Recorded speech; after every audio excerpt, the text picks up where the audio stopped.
You're listening to Crashes, Claims, and Clarity, hosted by Darrell Burrow, a Georgia-based personal injury attorney with over 30 years of experience and founder of Burrow and Associates. With a background in both legal strategy and compassionate client care, Darrell has helped over 10,000 individuals and families navigate life after injury.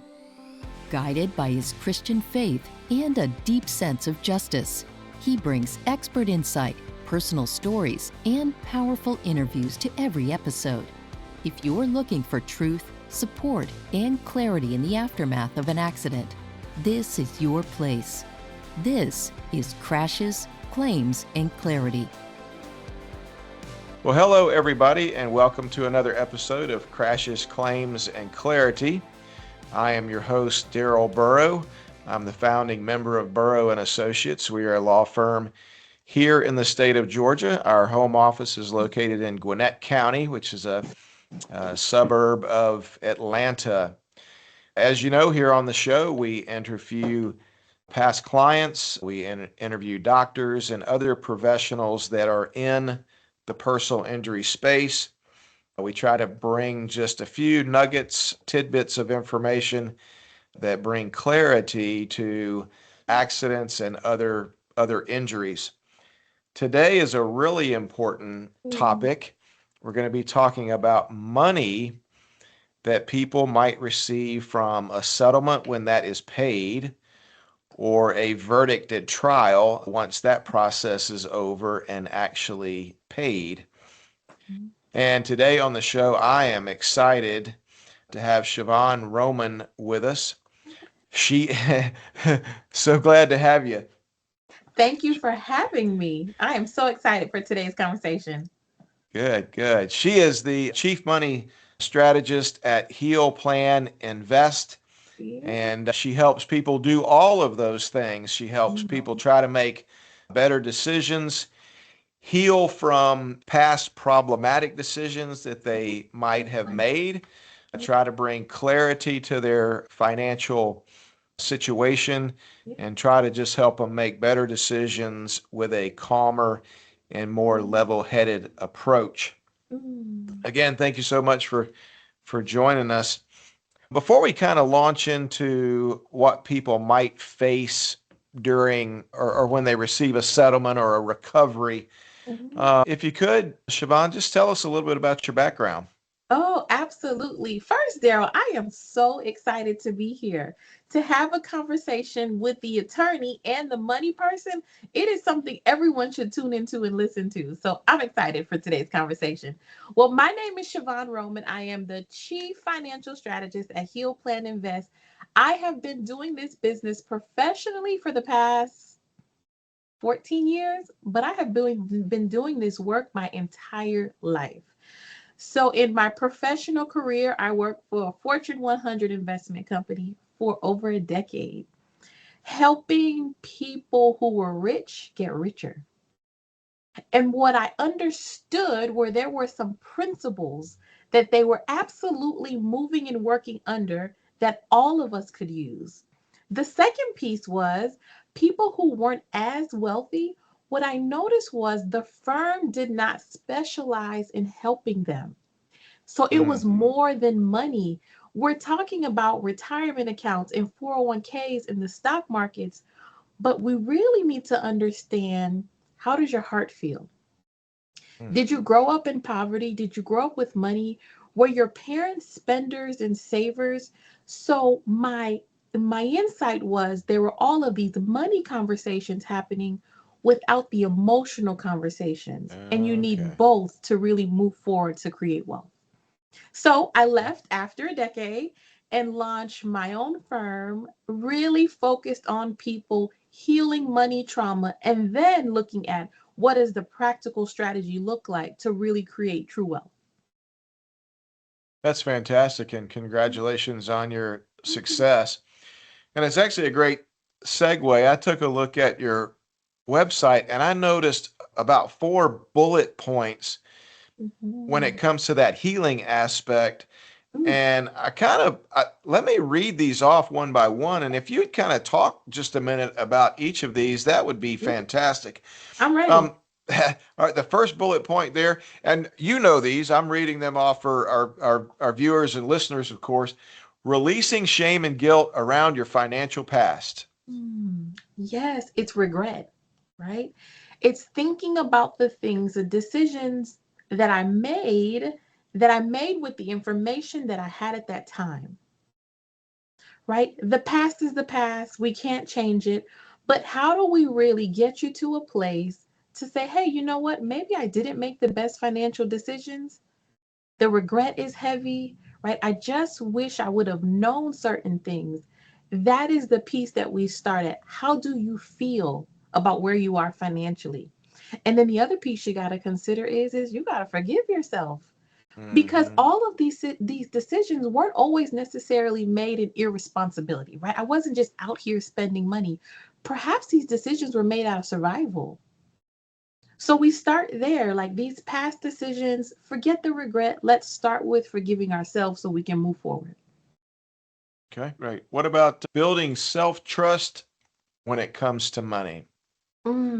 Trust yourself, Darrell. So, especially clients that come into lump sums of money that have never had that amount of money, they are uneasy. They have this anxiety that I'm going to make the wrong decision. Or more importantly, this money is going to run out really quickly because I've never had the opportunity to spend this amount of money. And I don't think I'm going to make the right decisions. So let's get on track so that we can build the trust for yourself so that you know you're going to make the right decisions with this money. Okay. What about confronting emotional spending habits? That's the Ooh, third point. Darrell, that's the most common one. So for the ladies that are listening, are you buying the purse and the shoes because you really want them?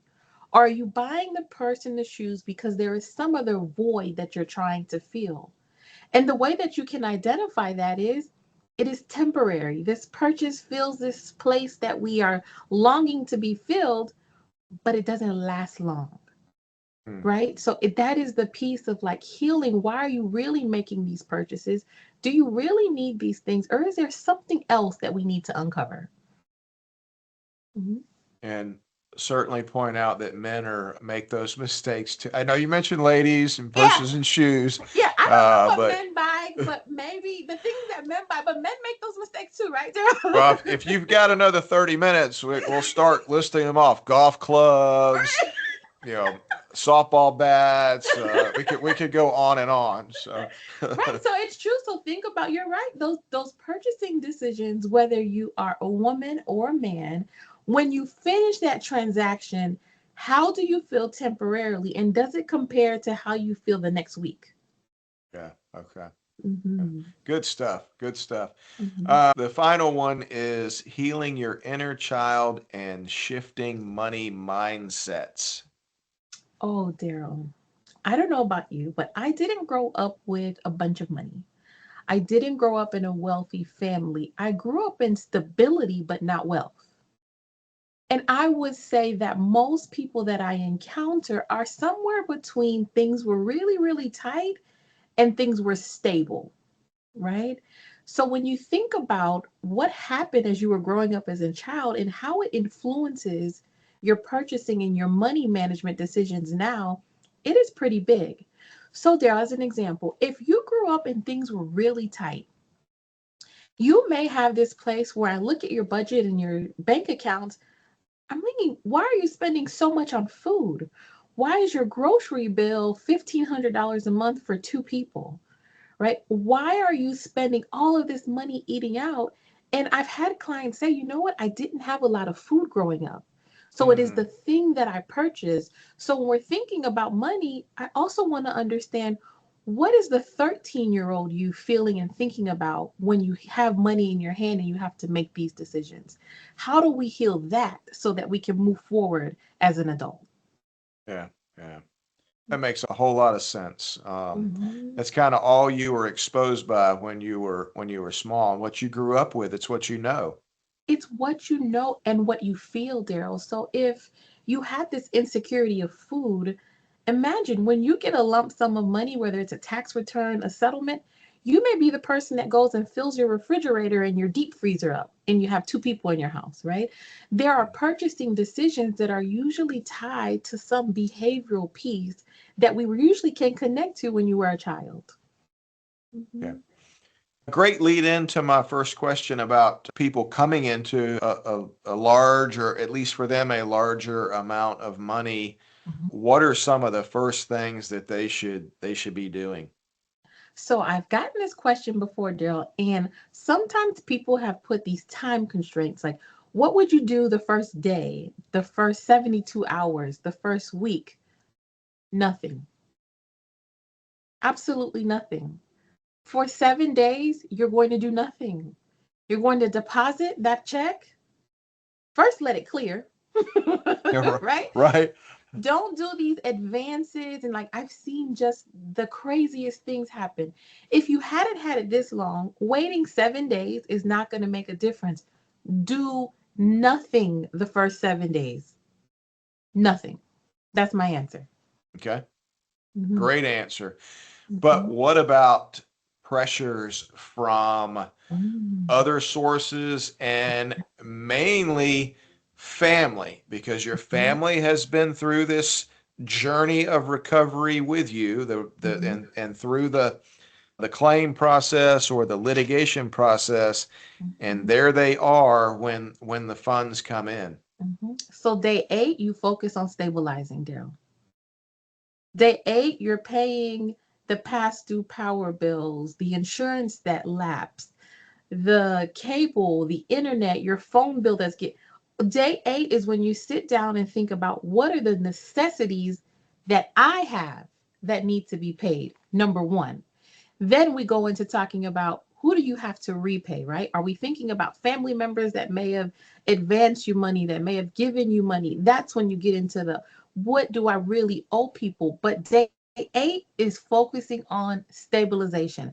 I have to stabilize myself financially so that I'm not in a financial crisis. Yeah. And I see that quite a bit where Mhm. people have been hurt, they're out of work, and a lot of times it is the family that has to step in and they're loaning money or gifting money. Mhm. So it happens quite a bit. And Uh, your family knows when you get the money, right? yeah, that's it, right. So in my world, we say there will be signs. There will be signs that I've received this lump sum of money. And really, Daryl, think about it. I'm sure from your experience and what you do, how many times do you see someone getting a six-figure check and the next day they're at the car dealership? Yeah, yeah. Yeah, And that you have really to go that ahead. segues to my next question. You Mhm, talked about, someone's mindset of buying a freezer full of food, but mhm. what are the mistakes? And it sounds like going to the car dealership is one of the big ones you've seen. The number one, okay, all right. What else do you see as some of the mistakes? It's big purchases really fast. So think about purchasing a car day 2, right? You've gotten this big settlement. You're going to purchase a car. Usually it's a cash purchase, right? Because you're just saying, hey, like my credit may not be in the best place.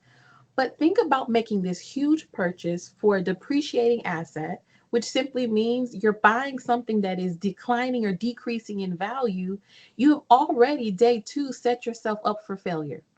So Mm, big purchases, don't put a down payment on a house. Don't buy a house full of furniture. Don't buy relatives' cars and all. Those are the things that you really have to think about long term and build them into this actual settlement that you receive. okay. Mhm. Uh, But no cars. Do yeah, not no, buy a no car. car. No. And if you buy a car, listen to Dave Ramsey and get a good used car. Fantastic. Good stuff. What about day 9, day 10, and moving forward? Because a Yes. lot of people, they may be the case may be over, but we may still have some healing to do. Mhm. What kind of strategy? Or I've heard people talk about buckets.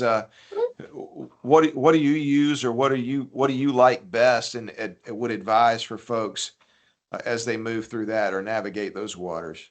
Yeah, so after you stabilize, so day 8, we are stabilizing. We need to make sure everything is current. We have food, lights aren't cut off, cell phone is good to go.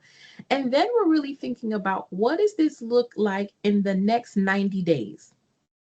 Right? Okay. So, do you have safe housing? Do you have reliable transportation? Do you have medical care?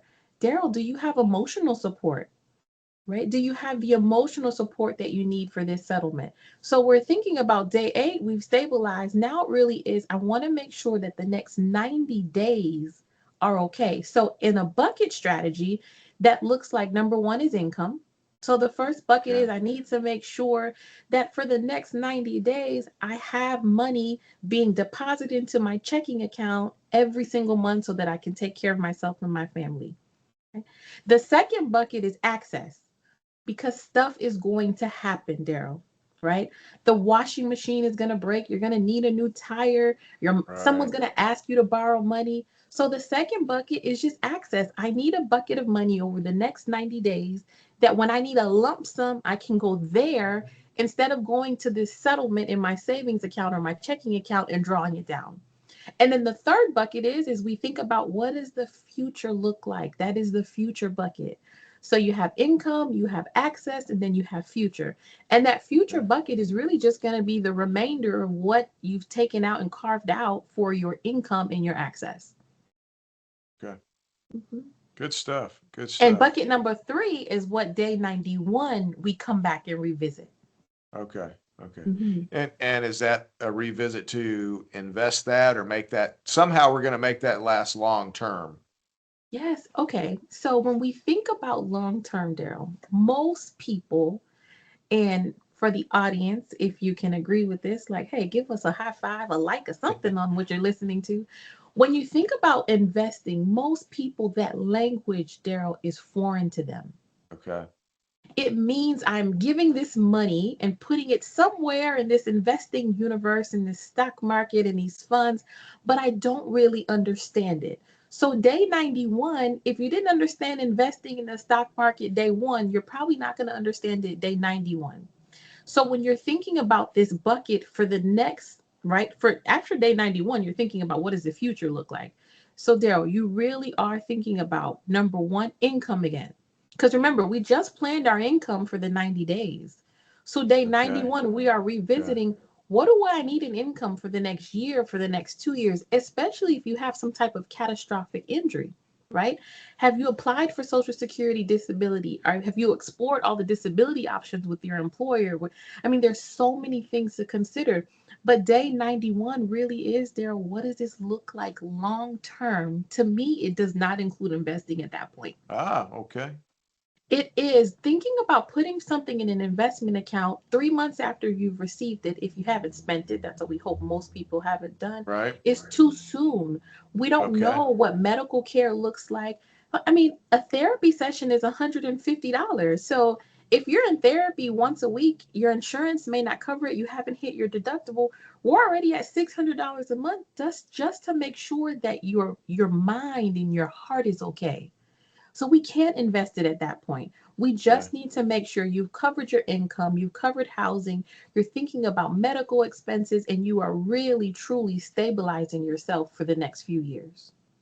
It sounds like, and thank you for pointing that out to me. It sounds Mhm. like some education obviously has to take place before you get to that phase. Think about it, Daryl. So it is the most judgmental place for someone to assume because someone has received a 5, 6, 7 figure settlement that they know what to do with the money. And then Okay. the second thing to assume that not only do they that they should automatically know to invest and know to think about their future. Well, how if that's something they've never done before? Right? So and Yeah. you're not going to understand that 3 months in. It really takes time to get comfortable unless you're talking about a structured settlement. I mean, there are all these other different ways to do Right. things, but the Right. average person, the 90th day, you really just have to focus on making sure that you're okay for the next couple of years. All right. And that does lead to sort of my next question Mhm. is how do we figure out who we surround ourselves with people wise that are going to Mm, give us advice? If it's our family members and we grew up with those people or it's mm, parents, are those and they're the ones that shaped us like we were talking about earlier from childhood. are those kind of the best people to seek advice from? How do we make that determination? Yeah, start with the trusted professionals that you work with, right? So you've received this settlement, start with the attorney, right? Darrell, your client should be asking you, do you know anyone that I can work with that could help me really figure out how to plan for the settlement that I receive? They Yeah, have. right. Make sure you send them to me, Daryl. But thinking about starting with the professional that you already trust, that understands your situation. And then, second, thinking about, okay, let me chat with my family and friends. Have they experienced this before? What professionals have they connected with that have helped them? And be cautious, very cautious of the professional that rushes you to make a financial decision. Any financial decision will be a good idea today. It will be a good idea next week and next month. Don't rush. Okay. Yeah. Mhm. That's been kind of your theme during the whole talk we've had today is just take a breath and step back, Mhm. gather information. Good stuff. With your framework and your business, heal, plan, invest. Mhm. What do you see, or what would you categorize as recovery? I we talked about this a little earlier off air Mhm. about dealing with money or the heal, plan, and invest is a lifelong pursuit. But in the realm of what we're talking about, a Mhm. recovery and getting some funds in from an automobile accident or some other injury, Mhm. what would you how would you define recovery? Oh, Dara, recovery is peace. It's peace. It's peace that when you lay down at nighttime, you feel like you have enough food to eat. Your lights are going to be on. You're going to be warm or cool. You have what you need to make a meal. Your family is safe. You're in an environment that is loving, that you feel whole. All things that when you are struggling financially and going through this, to me, absolutely is a catastrophic event. When you are waiting Mm, on a settlement and maybe perhaps cannot work, the goal is peace. When you lay down, does your body rest? Right? Is your central nervous system so tight and so anxious and so traumatized? Sometimes it takes months for people to get to that place. mm, So when we talk about recovery, recovery is absolutely the goal of peace. It is not the purchase of a house or a car or a purse or going to Disney World. It is when you lay down at night, can you breathe? That is the goal. yeah, Mhm. good stuff. What three things could all of us do immediately? And I'm talking Mhm. about anybody, accident or Mhm. not involved in an accident. What kind of habits could we pursue just immediately that might help all of us? Daryl, pay the credit cards off. Number one, get Okay. rid of these double digit 26, 28, 29, 34% interest rates. Eliminate the credit cards, settlement or no settlement.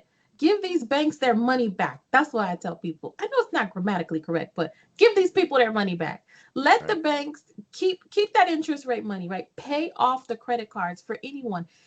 All debt does is it keeps you in bondage, right? I'm not talking about your house that's at 4%, 5%, 6%.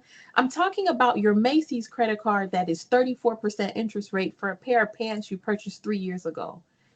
Like it keeps you from being emotionally free. So, anyone, settlement or not, get rid of the credit card debt. Number one. Okay. Number two, think about risk. Like you've just had this catastrophic event, you've received this settlement, there's some type of injury or accident, something has occurred, right, to get to this place. Protect yourself from that future risk. So, do you have the appropriate amount of car insurance right now? Do you have the appropriate amount of renter's insurance, of homeowner's insurance? Daryl, do you have an umbrella policy? Because in the state of Georgia, you have a $25,000 limit that most people are driving around with. An x ray is $10,000. Yep. So, could you perhaps think about, hey, I need to make sure that I have addressed all of my risk. And Darrell, we can't cover every risk, right? But the major risk of getting in a car, getting in a car accident, of something happening in your home, all of those things we can cover with car insurance, homeowners insurance, and renters insurance. Make sure you have health insurance. Understand your Yeah. employer benefits. So get rid of the credit card debt, number one. And number two is completely focused on risk management. Address all these risks, in particular, the ones that got you here. Number three, Yeah. plan for the future. Okay. Darrell, because at 41, I know there will be a 51-year-old Shavon, a 61-year-old Shavon, a 71, and hopefully a 101 Shavon. And I know that when things are tight, it is really hard to think about your future self, especially when we're working. But you will get there. So you're going to think about, what do I need to do to protect my future? The basics, Darrell. Get a will. LegalZoom, an attorney, your EAP program, free legal support. GerberLife.com has a free will. It's available nationwide. Protect your future. Think about the decisions that you need to make, that you can make today, to prevent your family from having to make these decisions, right? So it's simple. The three things: get rid of credit card debt, risk management, and really think about your future. With the first places you start with, get a will. That's great stuff. Mhm. Yeah.